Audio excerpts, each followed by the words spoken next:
परम शांति, बेहद की परम परम महाशांति है। आज हम चर्चा करेंगे आस्तिक और नास्तिक में क्या अंतर है। तो ये चर्चा करने का जो कारण है कि जितने भी धर्म है, आज जो समाज में जो चलन चल रहा है उसको समझना जरूरी है। बेहद की आत्माओं को तो ये बहुत ही गहराई से समझना जरूरी है, क्योंकि बेहद के ज्ञान में जो है वो खुद जाने कि हम जो संकल्प कर रहे हैं वो संसार की, समाज की क्या किस दिशा में लेके जा रहे हैं हम। तो इसलिए बेहद के ज्ञानी को ये जानना बहुत जरूरी है। जो हमारा जो सनातन ज्ञान में 6 दर्शन शास्त्र है, यानी सांख्य शास्त्र, योग शास्त्र, वैशेषिक, न्याय सूत्र, ब्रह्म सूत्र और मीमांसा शास्त्र, ये 6 शास्त्र में आत्मा और परमात्मा का विषय है। तो ये जो इसको हम आस्तिक दर्शन शास्त्र कहते हैं, यानी ये वेदों के ऊपर आधारित है।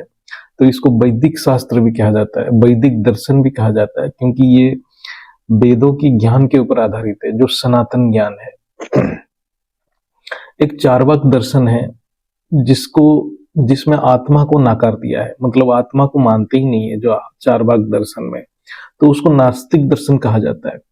इसमें सृष्टि में 5 तत्वों के बदले में 4 तत्वों को ही मानते हैं, यानी ये सिर्फ 4 तत्वों को ही मान्यता देते हैं चार्वाक दर्शन में, यानी आकाश तत्व को अस्तित्व में है ही नहीं।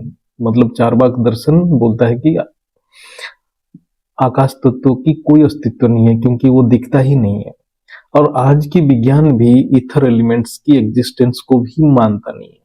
तो आज जो हम ज्ञान ग्रहण कर रहे हैं, आज के जो आत्माएं, जो मॉडर्न एजुकेशन है, ये पूरा नास्तिक दर्शन है।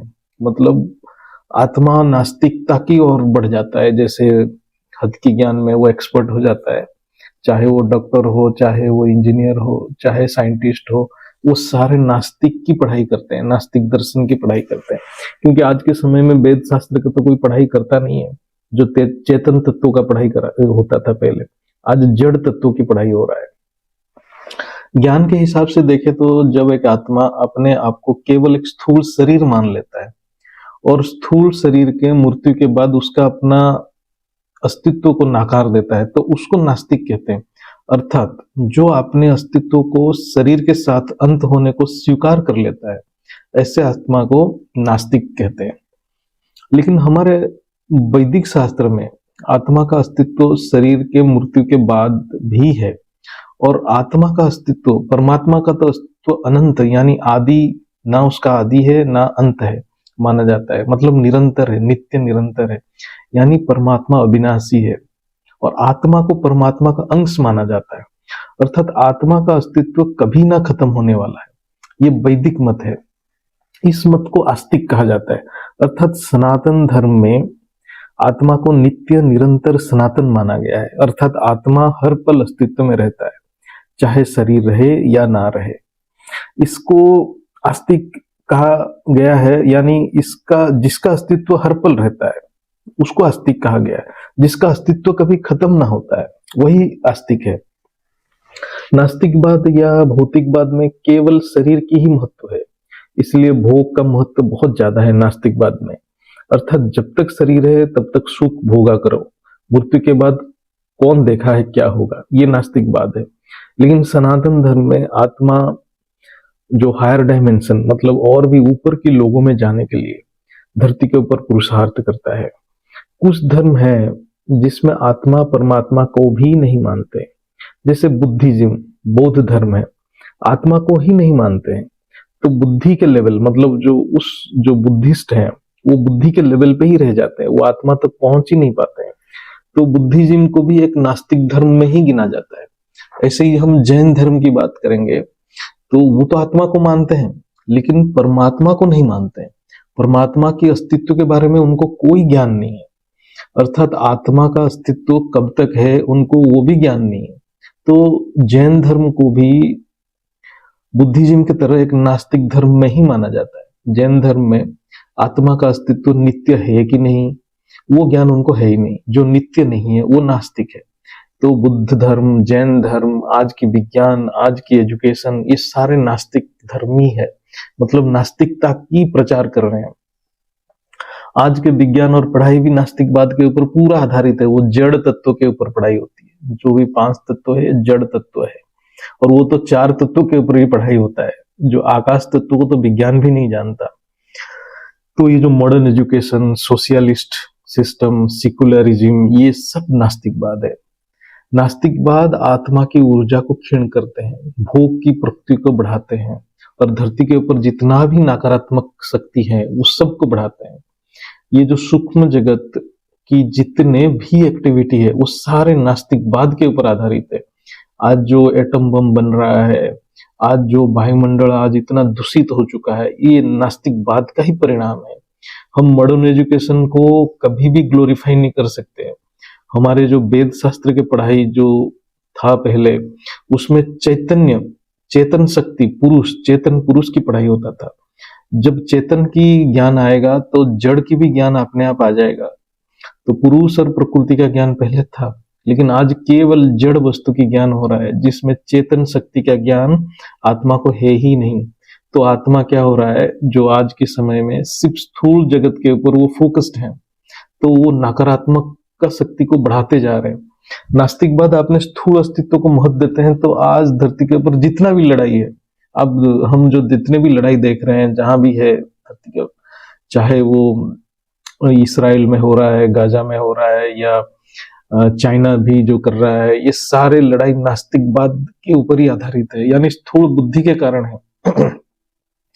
जो धर्म के नाम पे हत्याएं करते हैं वो सब नास्तिकवाद है, क्योंकि इनको चेतन शक्ति, मतलब चैतन्य शक्ति, जो पूर्ण नित्य निरंतर शक्ति जो हर पल रहता है, वो उसके ऊपर उनको ज्ञान नहीं रहता है। केवल आदि सनातन धर्म अर्थात वैदिक धर्म ही आत्मा को ब्रह्म का अंश माना है। इसलिए सनातन शास्त्र में ही सिर्फ है अहम ब्रह्मास्मि, सर्व खल्विदम ब्रह्म, सब कुछ ब्रह्म है, यानी सब कुछ ब्रह्म से निकला हुआ है।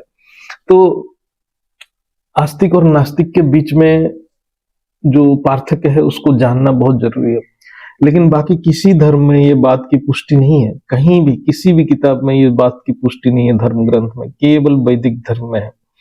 जैसे कि हम बाकी धर्म की बात करें, ईसाई और इस्लाम धर्म या अन्य कोई भी धर्म में, वो लोग एक सुप्रीम पावर का एग्जिस्टेंस को मानते हैं, कोई एक परम शक्ति है, लेकिन सारे आत्माएं उस परम शक्ति, उस ब्रह्म के अंश है, ये कोई नहीं बताया है। इसलिए वो धर्म सब एक पैगाम्बर, मतलब एक मैसेंजर के ऊपर ही टिका हुआ है। जबकि सनातन धर्म, जो सत्य सनातन धर्म, वो ब्रह्म के ऊपर टिका हुआ है, उसका आस्था ब्रह्म के ऊपर है, ब्रह्म से सब कुछ निकला हुआ है सनातन धर्म में। सनातन धर्म में आत्मा ब्रह्म के संतान माना जाता है, ब्रह्म के समान बनने का कॉन्सेप्ट है। लेकिन अन्य धर्म में आत्मा ब्रह्म समान बनने का कोई कॉन्सेप्ट नहीं है। अर्थात आदि सनातन धर्म, वैदिक धर्म बहुत ही ऊंची बात करता है, ऊंची आस्था है, ऊंची मतलब उसको व्याख्या करता है। असल में देखा जाए तो आत्मा को ब्रह्म मान के हमारे जो सनातन धर्म कह दिया कि आत्मा अजर अमर अविनाशी है। बाकी किसी धर्म में इस बात की पुष्टि है ही नहीं है। तो सबसे सात्विक और आस्तिक धर्म केवल एक ही है, सनातन वैदिक धर्म। तो ये कहने का मतलब है कि बेहद की आत्मा को भी जानना चाहिए कि जो सत्य क्या है, और वो सत्य के ऊपर ही उसको निष्ठा होना चाहिए। और बेहद की ज्ञान में बापूजी ने अनेक धर्म जो धरती के ऊपर आज आया हुआ है उसके ऊपर विस्तार में चर्चा किए हैं। वो कौन सा ग्रेट यूनिवर्स से आया है, कौन सा ग्रेट यूनिवर्स से आया है, ये सारे जो धर्म कैसे धरती के ऊपर आज आ रहे हैं और एक दूसरे से लड़ाई कर रहे हैं। तो ये ज्ञान होने से आत्मा, वो जो अभी जो बाहर की दुनिया में जो घटनाएं हो रहे हैं उससे विचलित नहीं होगा। और बापूजी के अभी जो वीडियो भी है भूत प्रेत के ऊपर, वो भी देखें तो उनको पता चलेगा कि ये जो नास्तिकवाद के कारण ही इतना भूत प्रेत और सूक्ष्म जगत में जो नकारात्मक बढ़ते जा रहा है। तो बेहद की आत्मा के अंदर कोई विचलित होने का कोई कारण ही नहीं है। तो इसलिए ये जो आस्तिक और नास्तिक के कॉन्सेप्ट को समझना चाहिए। इसका सारांश देखा जाए तो आस्तिक मतलब जिसका अस्तित्व कभी ना खत्म होता है, नास्तिक मतलब जिसका अस्तित्व खुद ही खत्म कर देता है, तो वो नास्तिक है। बेहद की परम शांति, बेहद की परम शांति, परम परम परम महाशांति।